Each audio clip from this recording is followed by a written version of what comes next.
We're back with the Screen Team. I'm being joined by Mark, and we're getting ready to review a movie that it's out on Netflix right now, just released a couple of weeks ago. And if you're a fan of the Coen brothers, you might like this film. Mark, are you a fan of the Coen brothers? Not exactly. It's interesting that you say that because I am not. I wouldn't say I'm an across-the-board fan. Mm-hmm. I love Raising Arizona and The Big Lebowski. Okay. Of course. What about No Country for Old Men? Never seen it. What about the re-envision of True Grit? No, I did see that. That was good. Okay. Yeah. But, you know, the Fargo. What about Fargo? Oh, my friends hate me for this, but I don't like Fargo at all. I've had so many arguments. I don't like Fargo. I really hated Oh Brother, Where Art Thou? Yeah. I mean, I turned the DVD off after about 45 minutes. And then I was real excited a couple of years ago to see Hail Caesar. Oh, yeah. Even went to see it at the theater. Almost asked for my money back. That was terrible. Oh, my goodness. So, yeah, I don't know what compelled me. I heard a story on National Public Radio. They were talking about this. They said it's available on Netflix, and then it just pops up in my queue. And I thought, we'll give this 5 minutes and see what happens. Well, it's a good thing because 5 minutes, if you watch it, I think you're hooked. Absolutely. The movie is called The Ballad of Buster Scruggs. It's on Netflix, solely on Netflix, and it kind of starts out like an old school like Disney movie. You know, it's got like the book right there in the center, and you know, you got your credits rolling, and all of a sudden the book opens up and you go into your first story. And to let people know, I don't think this is a spoiler, none to say, but it's a series of stories, not just one, right? Right. It's an anthology of 6 different stories, and it opens with Tim Blake Nelson playing, and he's a singing cowboy in a white sequined suit with a guitar and a white hat, and he seems innocent enough, right? Until he reaches the cantina out in the middle of nowhere, and then you realize, okay, this guy has some issues. Sure, he definitely does, man. He definitely does. But I think we should, I don't want to say warn people, but let people expect that this movie has a lot of different elements to it. You can't solely just say this movie's a drama. You can't solely say this movie is a farce or a comedy. Right. It's got all those elements in each one of these stories. Right. The first 2 stories... The first one's almost an outright comedy, a very black comedy, but definitely fun. And I thought the second story about the bank robber I think it had some very humorous elements to it. But then it seems like each episode... This is your first time, right?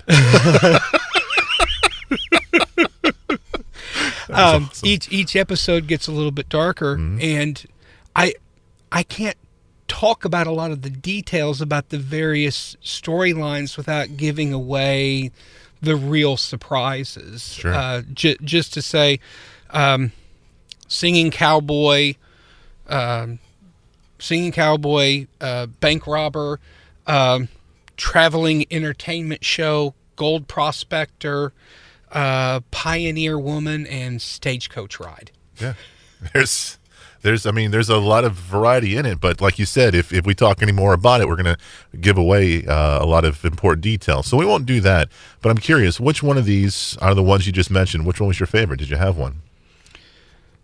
I mean, Buster Scruggs is so well done. There's a reason why that's the first one. It just draws you in. Just everything about that is so appealing. I think the prospector. I think the prospector story is the one that kind of, it's the way the circumstances play on. You don't really, the way that story unfolds, you're not really sure what's happening, and then you kind of begin to identify with Tom Waits' character, which just blew me away. I was like, Tom Waits can act? I mean, he can barely sing, but he can act too. And he sings in the movie too. There's a lot of music in this. The fifth story, The Gal Who Got Rattled, is. I got to be honest. I've got to give that one another look because out of all the stories, that one didn't catch my attention the most. So I've got to give that one another look. What did you think about that one? I don't want to say anything without giving anything away. Just to say that that was the one that I had the strongest emotional reaction to. I feel like I should give it another look then. Yeah. Okay. Yeah, definitely. And all these stories have kind of a little unexpected twist to it. It's a twist that in some cases you don't see it coming, in others you do see it coming, and you think, oh no, that's not really going to happen, is it? And then it does. Yeah.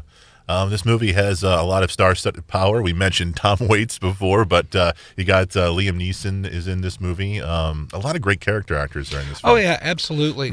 Tim Blake Nelson plays Buster Scruggs, and of course, he was in Oh Brother, Where Art Thou? He's one of those sort of, I guess, repertory players with the Coen brothers. Sure. You see him an awful lot. James Franco was also did a part in this. Liam Neeson is in the third one.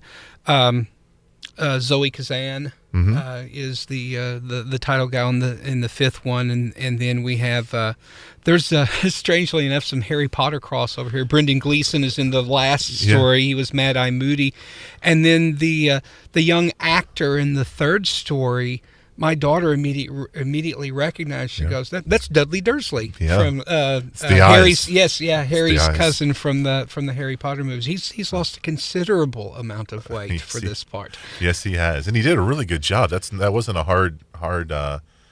I mean that was tough acting. So I give him credit. And you mentioned the eyes. He does most of his acting in this part with his eyes because his lines are recitations. The boy himself doesn't say anything personally, but he communicates so well with his eyes. You want to give this another go around? You want to watch this one again? Oh, absolutely. I've already seen it 3 times. It's the kind of story that bears rewatching. You can sit down and watch all 6 stories straight through, and I think that there's a thematic link between the 6 stories that can be talked about once you've seen the movie. Each one is just long enough. The entire run in the movie, I think, is about 2 hours and 15 minutes. Yep. So I'm bad at math. I can't divide that out by 6, but it's about 20 minutes per episode. So, and you can watch them all individually. Yeah. And they are self-contained stories. The one thing I did want to mention, and I didn't take time to look up the cinematographer on the credits, but whoever was deserves credit, because this is one of the most beautiful movies I've ever seen. You could just put this on your television screen with the sound turned off, and it would just look like a postcard from the American West. Just some of the most beautiful scenic photography. At times you think you're watching a National Geographic documentary. Right. The camera work is so brilliant. You're right. I'm a lot like Mark. I'm not the hugest Coen Brothers fan, but I definitely really, really like this one. This was top notch. Yes, absolutely. If you're, if you've already binge watched everything else on Netflix and you're looking for something, I'm not a big fan of Coen Brothers. I'm not even a particular fan of Westerns, but this is a movie, it gets my highest recommendation. I really think that everyone should watch it, and then you should get on Facebook and message me so we can talk about it without spoilers. You heard him. He's Mark, I'm Chris. The movie is called The Ballad of Buster Scruggs. You can find it on Netflix. And remember, we want you to know before you go.